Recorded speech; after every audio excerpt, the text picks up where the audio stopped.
Olá, segundo ano, tudo bom? Bem-vindos a mais uma aula digital aí por conta dessa pandemia mundial. Hoje vamos falar sobre as biriófitas e as pteridófitas, né? Alguém aí tem ideia do que são elas?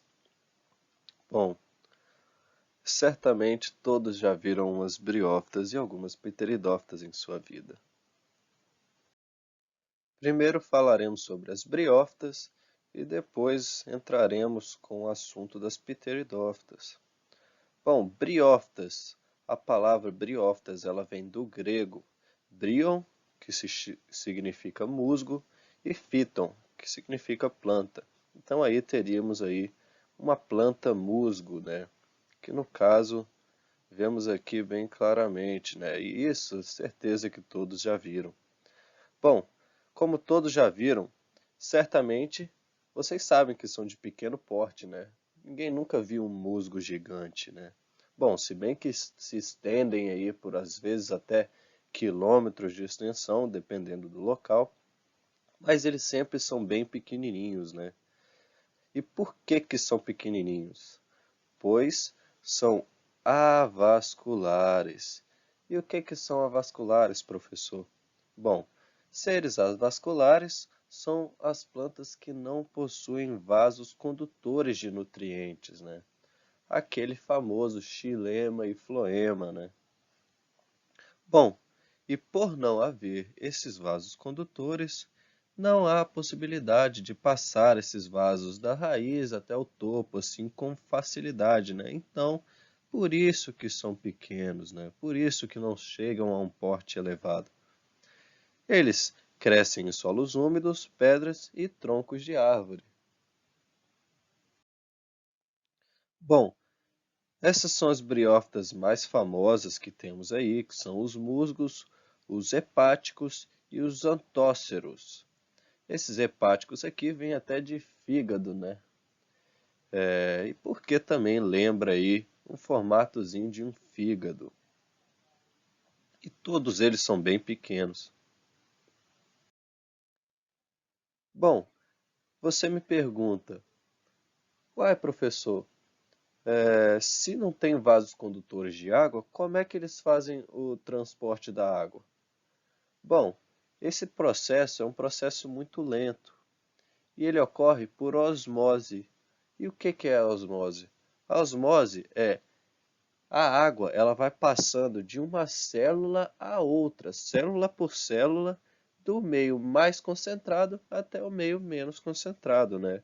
Temos aqui o meio hipertônico, que é o mais concentrado, e ele passaria para um hipotônico, é, é, que é o meio menos concentrado, tornando assim a célula isotônica. A organização das briófitas, elas são divididas em duas partes principais, os gametófitos e os esporófitos. Os gametófitos nós vemos que temos os rizóides, os filídeos e também um cauloide que vai dentro aí, ó, onde estão os filídeos. E pergunta, por que que são chamados filídeos, rizóides e cauloides e não raízes, folhas e caules? Pois não possuem os vasos condutores de seiva ou de água ou de nutrientes, e por isso não podem ser chamados de folhas, raízes e caules. Também temos o esporófito, que é onde temos a cápsula, que também é o esporângio, e que formam os esporos aí, que se usam para formar uma nova planta. O ciclo de vida das briófitas é um ciclo haplodiplobionte. E o que significa isso? Bom, existe uma fase haploide e uma fase diploide. Bom, vamos explicar aqui um pouquinho primeiro do esporófito, porque a primeira coisa que temos no ciclo de vida das briófitas é que elas são divididas mais ou menos em duas fases, né? Porque é a formação do esporófito e depois a formação do gametófito. Lembrando pessoal, uma coisa importante aqui também é que o esporófito nas briófitas, ela é uma fase menos duradoura do que o gametófito. Então temos aqui esse esse gametófito que tem os folídeos, os rizóides, essa é uma estrutura que tem mais duração do que o esporófito. Ou seja, o esporófito nas briófitas, que é aquele tracinho que vem aqui e que tem aí a seta e a cápsula, elas têm menos duração. Então é somente em uma época do ano que elas aparecem. Mas vamos lá.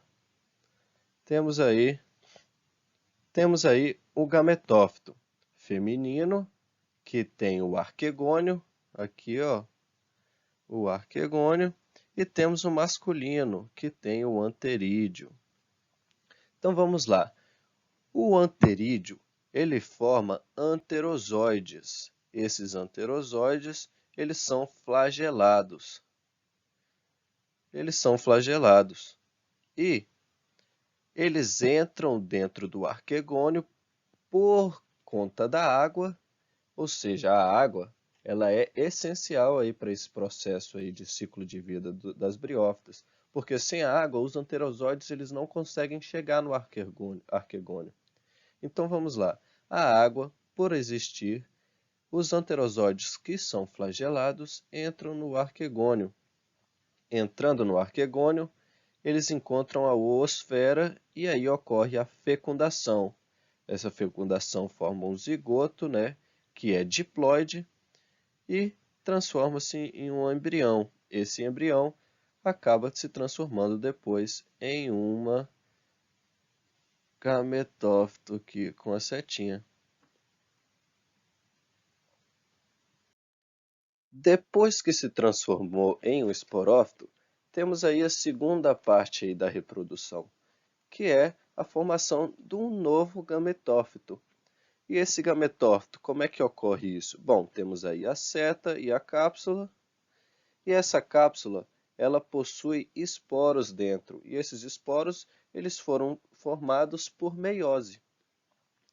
No caso, temos aí um esporófito que é diplobionte e vai formando esporos haplobiontes. Esses esporos, então, eles caem na terra e aí formam um novo gametófito, bem simples. Resumindo então o ciclo de vida das briófitas, primeiro temos aqui o gametófito masculino que possui um anterídeo, e esse anterídeo, por meio da mitose, formam anterozoides flagelados. Esses anterozoides flagelados entram no arquegônio e que encontram a oosfera, ocorre a fecundação, aí a fecundação forma um zigoto, que forma um embrião, e forma então o esporófito.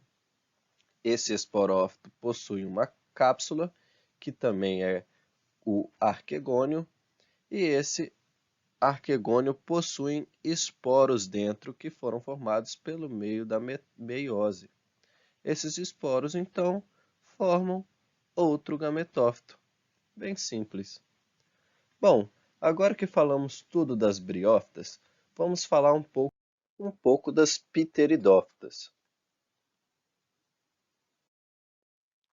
Bom, o nome pteridófitas vem do grego também, pteridon, feto, e phyton, planta, que, olhando aqui, vemos esse pequeno enroladinho aí, que isso é o broto da samambaia, e esse broto da samambaia ele parece bem um feto.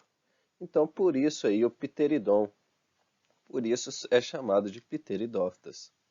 Bom, por possuírem vasos condutores de seiva, são os primeiros vegetais vasculares aí que temos. Eles possuem grande porte, ou seja, por possuírem a capacidade de conseguirem transportar nutrientes das raízes até o topo, o ápice da planta de maneira fácil, elas possuem um grande porte porque conseguem nutrir aí todos os seus caules e folhas de maneira homogênea. Essas plantas não possuem sementes. As principais pteridófitas conhecidas aí temos o samambaia-açu, a samambaia, que aí todo mundo já viu, né? Aí tem muito na casa da avó, da irmã, do tio, todo mundo tem uma samambaia, e uma venca e os licopódios.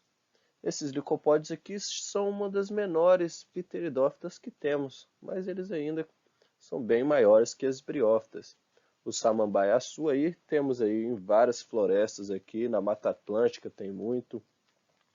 E essa venca também tem aí na casa de muita gente. O transporte da água nas pteridófitas ocorre de maneira muito diferente das briófitas, porque elas possuem vasos condutores.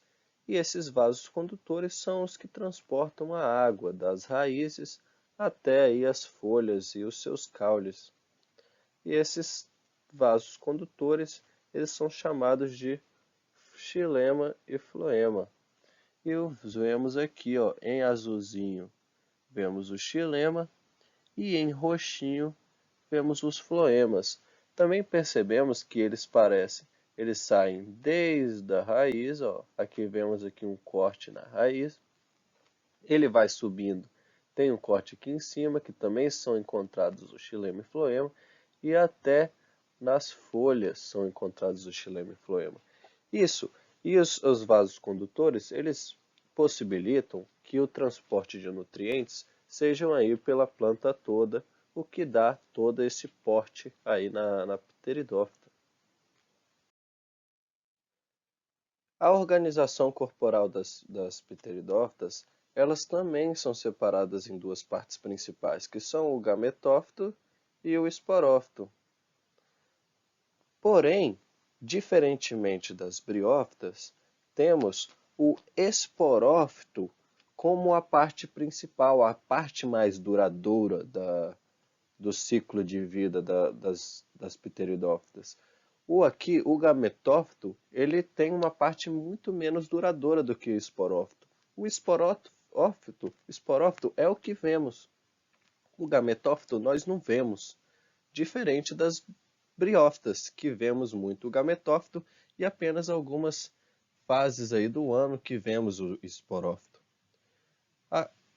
As pteridófitas também possuem soros, que são os pequenos pontinhos aqui na folha. Atrás da folha temos esses pequenos pontinhos, que são neles onde temos os esporos, os folíolos, o báculo, que são as folhas jovens, o rizoma e as raízes. Aqui já se pode se chamar de raízes, pois possuem os vasos condutores, e as folhas.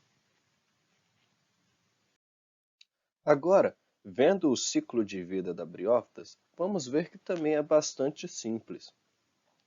Temos o esporófito, e nesse esporófito possuem aqueles sorozinhos, esses pontinhos aí debaixo da planta, e esses sorinhos possuem vários esporângios nele. E nesses esporângios, por meio da meiose também, assim como nas briófitas, eles produzem esporos. E nesses esporos, por razão do vento e da água, eles são lançados ao solo. Esses esporos, quando lançados ao solo, eles, por meio da mitose, ele é germinado. É germinado formando um gametófito. Esse gametófito, ele possui o anterozoide e também a oosfera, que é o mesmo esquema das briófitas. Esse anterozoide, que também é flagelado, ele entra no arquegônio, fecundando a oosfera, formando um zigoto, e esse zigoto germina, formando um novo esporófito, aqui um esporófito jovem. E aqui nessa imagem, gente, temos perfeitamente essa iniciativa, essa iniciação do esporófito. Temos aqui um gametófito recém já brotado, e esse gametófito também recém brotou um esporófito aqui pelo meio do anterozoide na oosfera, e aí formando esse esporófito. Muito fácil, muito simples. Essa matéria aqui é uma matéria muito simples e muito gostosa de estudar. Agora, após tudo isso que vimos, vamos fazer uma pequena atividade avaliativa. Essa atividade avaliativa eu tenho certeza que todos vão gostar, porque eu lembro da minha infância e nesse momento em que estamos todos em aula digital, vamos fazer essa pequena avaliação de maneira interativa para que todos sintam-se felizes aí em casa. Também uma maneirazinha de se divertir competindo com seus amigos. Nós vamos fazer essa atividade através da plataforma Kahoot aqui. Essa é uma plataforma muito interativa. Vocês vão inserir um código e vão começar. Assim, quando estiverem todos na sala, eu começarei a partida e aí vocês responderão as perguntas que eu disponibilizei. Eu separei algumas das perguntas aqui que está no Kahoot, portanto, prestem bem atenção, que aí eu não quero ver ninguém errando as mesmas perguntas, só para dar uma explicação de como funciona. E aí vocês vão lá e fazem. Bom, uma pergunta aqui. São estruturas ausentes nas briófitas: parede celular, clorofila, vasos condutores de seiva ou cloroplastos? Bom, nessa aqui é muito fácil, né? Vasos condutores de seiva, poxa. A gente conversou isso, falou já. Segunda questão. Temos aí: ambiente necessário para desenvolvimento das briófitas: ambiente seco, ambiente úmido, ambiente temperado ou ambiente frio?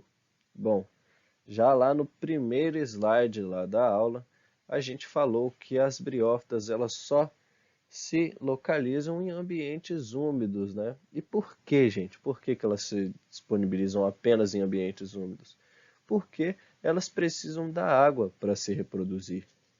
Então, elas juntas lá, elas formam um zinho, elas se ajudam transportando a água entre si, por isso o ambiente úmido. Um fator restrito nas briófitas pela ausência de vasos condutores: respiração celular, fotossíntese, transporte de nutrientes e crescimento. Bom, por que que não tem o, os vasos condutores? A falta dos vasos condutores, o que que isso causa nas briófitas? Bom, a gente pode até pensar, transporte de nutrientes, mas os vasocondutores, eles não fazem com que não exista transporte de nutrientes nas briófitas. Por quê? Porque o transporte ocorre ainda, via osmose. Então, assim, a ausência de vasos condutores não significa que não haverá transporte de nutrientes. Haverá, porém, ocorrerá muito mais devagar. A alternativa correta aqui é crescimento, porque vemos que nas briófitas elas são muito pequenas, porque não conseguem transportar esses nutrientes de maneira muito homogênea e de maneira rápida.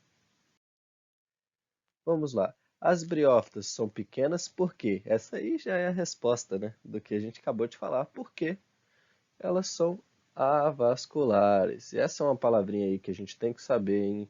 Avasculares significa que não possuem vasos condutores de nutrientes. Então, por isso que são pequenas. As briófitas vivem em ambiente úmido e sombreado. Por quê?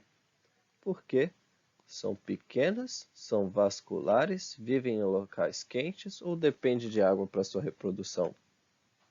Eu acabei de responder essa pergunta também no outro slide. Dependem da água para sua reprodução. Agora sobre pteridófitas. Determine a alternativa correta sobre o ciclo de vida das pteridófitas. Os gametângios constituem a geração duradoura. O pistilo é formado por ovário, estilete e estigma.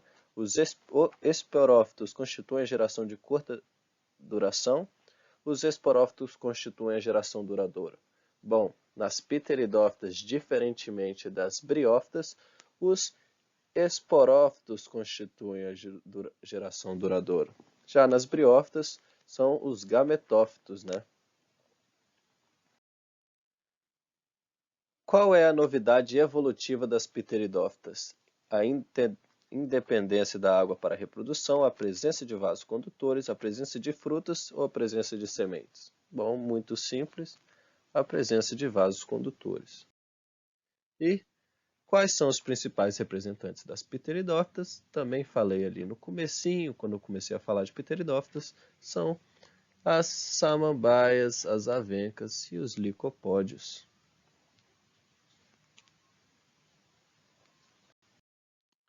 Bom, referências bibliográficas. Espero aí que todos estejam muito saudáveis, com muita saúde aí nesse momento de pandemia. Não gostaria de estar fazendo essa aula da maneira digital, mas já que estamos fazendo, espero que vocês tenham se divertido aí com o joguinho e também aprendido bastante coisa. Um abraço aí do professor Gabriel e até a próxima.